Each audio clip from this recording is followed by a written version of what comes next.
Hello viewers, Super GT here. So we've had a new car pack in Forza Motorsport 7, so plenty of cars that I'll never ever use in my life. We have a couple of good ones like this BMW here. Good to see plenty of GT cars in the game, of course, as always. This is the car that we're going to be looking at in this one, the Lotus GT1. Seems like a bit of a beast, absolute beast this car. So not a bad car pack, I suppose. A couple of decent cars in there, especially the BMW. But you know, a couple of cars I'll never use in my life. We begin with a bit of a surprise humping, courtesy of the Subaru. I'm not sure what the hell was happening there. Obviously that guy was really horny. Fancied a bit of a hump as we kick this race off and this video off. And you know, if you have an explanation for that, then please do let me know, because I have no idea what the hell happened there. So we're going to really try to push this Lotus GT1 to the limit. First off at Maple Valley. So this car has an interesting history actually. In fact, there was only a handful of race cars built. The homologation rules back in, I think it was the late 90s, 97, dictated that they had to build a road car. They had to build at least one road car to satisfy the homologation conditions. So they did actually make one. I don't think they actually sold it to the public. And I believe, I'm not sure, I believe the one we're playing in this game is the road car. There's only one in the world. So that's the car we're using, I think, here. Possibly one of the race cars, I'm not sure. The race car never did that well, actually. Suffered from underfunding, reliability issues, and up against like the Mercedes and the Porsche never really stood a chance. But it's a cool car to use. I really am glad to see it. I'm glad to see this kind of obscure kind of car. It's not really one I've known about too much. You see here, Maple Valley, I've just kind of demolished the competition so far. Good 600 feet ahead on lap 1. From pole position, yes, but really just pulling away quite easily.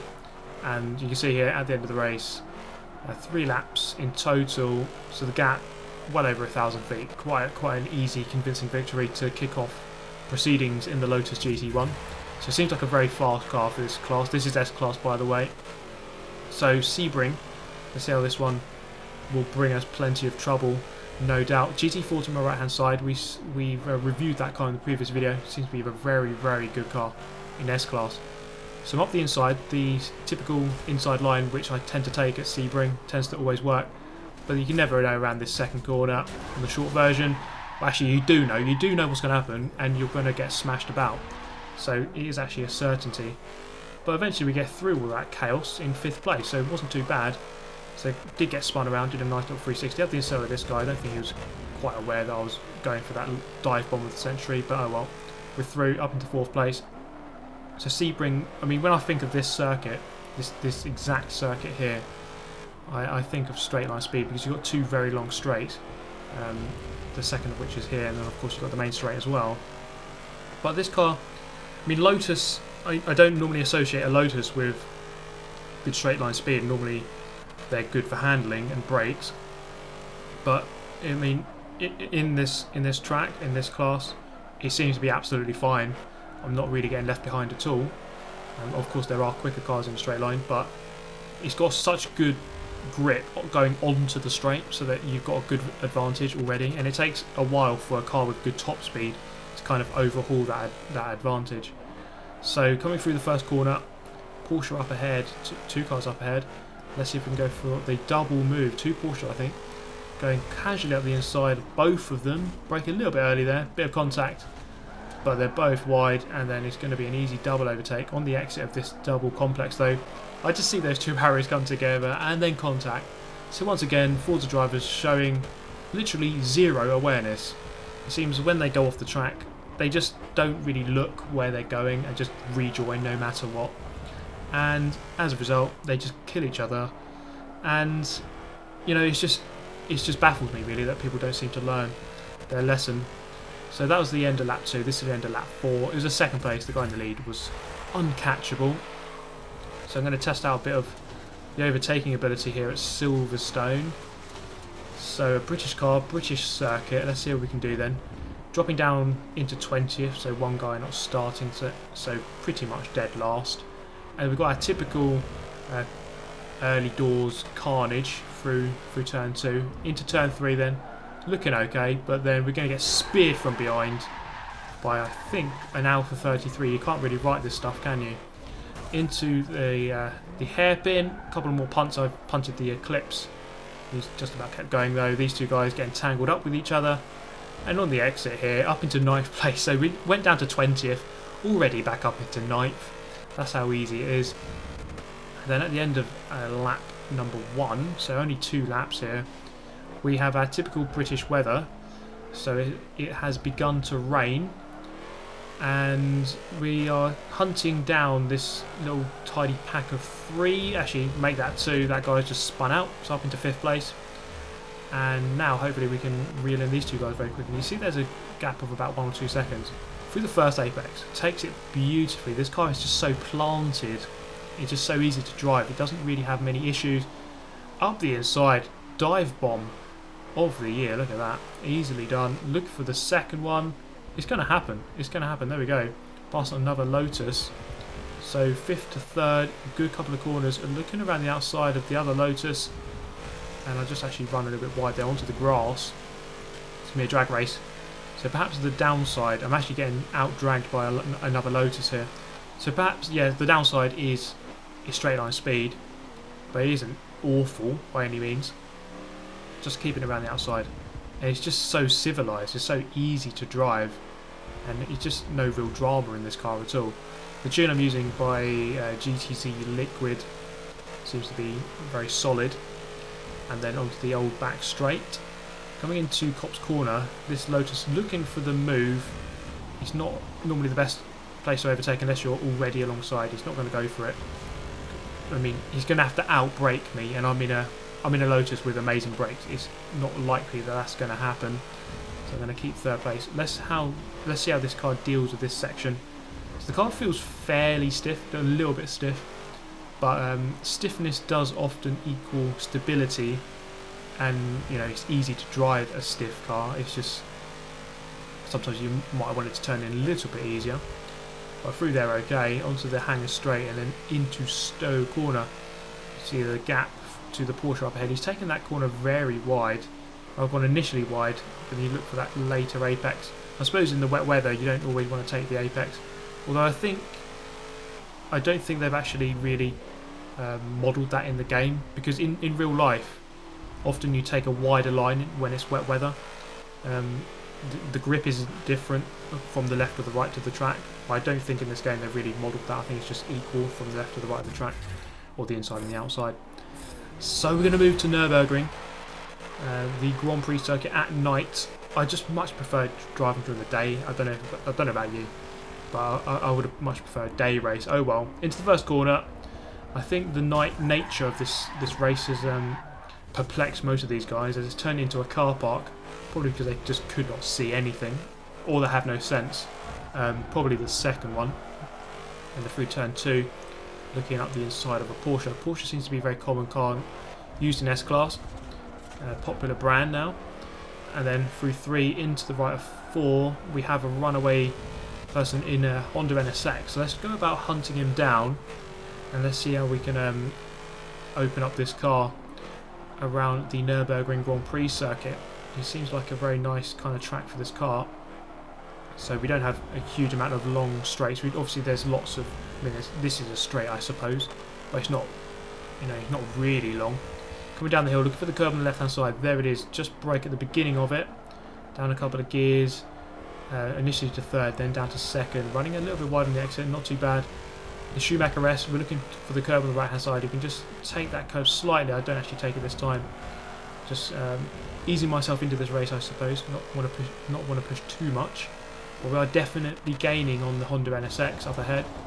A little bit wide into this one. We're going to maximise the track width on the left hand side here, and then take a nice apex on the exit onto the back straight. So definitely gain massively through this lap.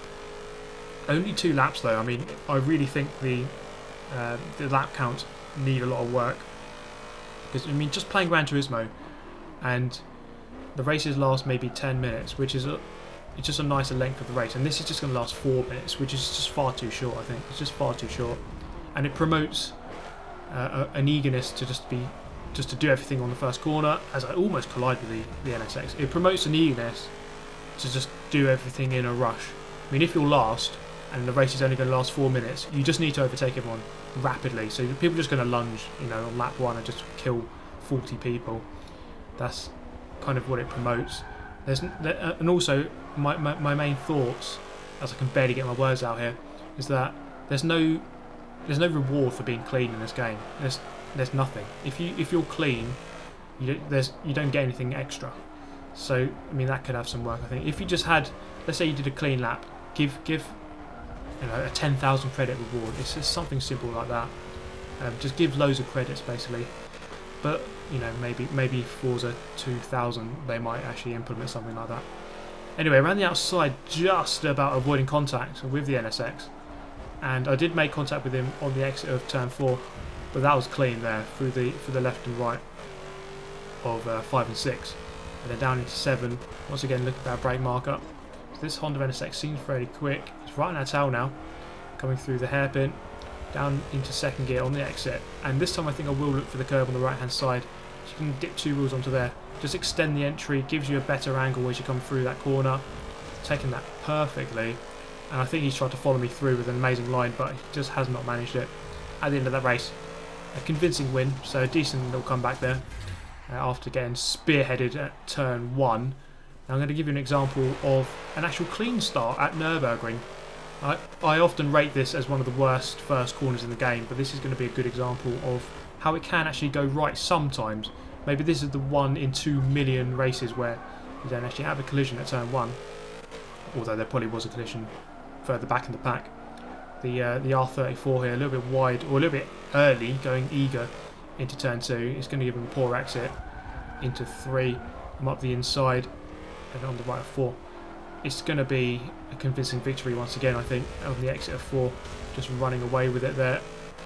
And then once again, a nice little victory here. So we're going to smash this one in the world. I mean, there's one of these cars in the world. I'm going to smash it up again. We have our mandatory victory dance, and we move to the final race of the video here in the Bernese Alps. So once again, like Silverstone, we're going to make this a little bit more interesting and have a look at the chaos ensue at turn 1. So let everyone go past, look behind, and then look forwards, and then it's just pure smoke and carnage and death, as we come to expect, really.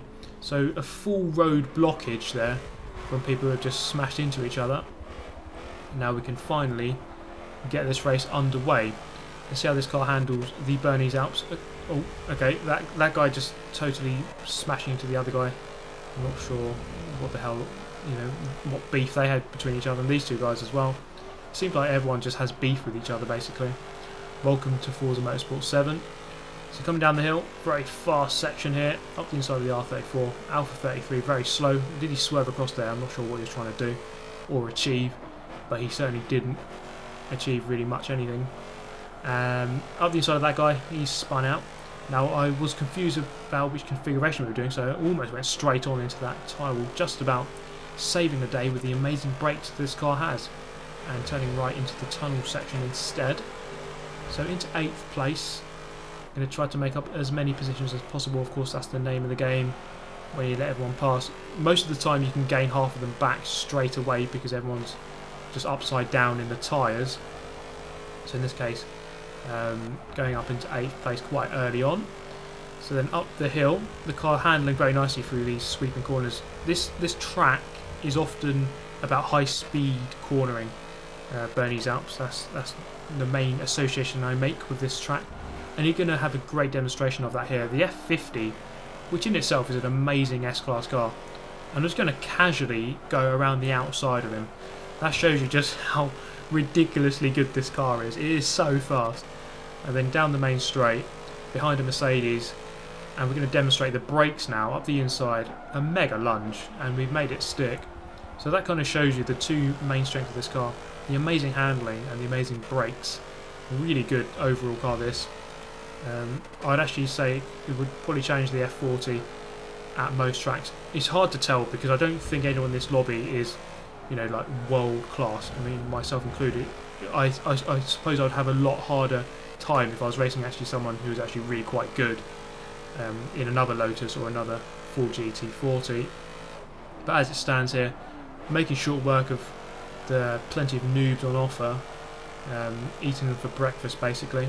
Into the right-hander, onto the tunnel road, or the love tunnel as we like to call it. We've had plenty of incidents in the tunnel. There is something about tunnels in Forza that just seems to draw plenty of crashes in this game, or this series, especially the one in Prague as well. I just dread the day that they add Monaco into this game, and the amount of pile-ups. I mean, I can imagine just a full pile-up of 24 cars in the Monaco tunnel. Oh, the joys when they add Monaco one day, maybe. Let's just hope they don't, because that would just be pure carnage. So, over the crest, getting a bit of air, once again behind the NSX we saw previously, and the Super GT effect is going to take hold here, because the 4GT smashes out, he spins, the Porsche spins, and then around the outside. So I was really contemplating how I was going to get past those guys, but then obviously I've just mapped my Super GT effect button onto my controller, and then I just overtake them all in one fell swoop. Easily done, eh? So then up into third place, we're going to just about get onto the back of this Ford GT40, but not quite get past him over the line. So it was a third place in the end, and quite easily the faster lap by about 3 seconds. It is ridiculously good. But there we go, guys. I do hope you enjoyed the video as always. Smash the like button. I shall see you next time. Thank you for watching. Goodbye.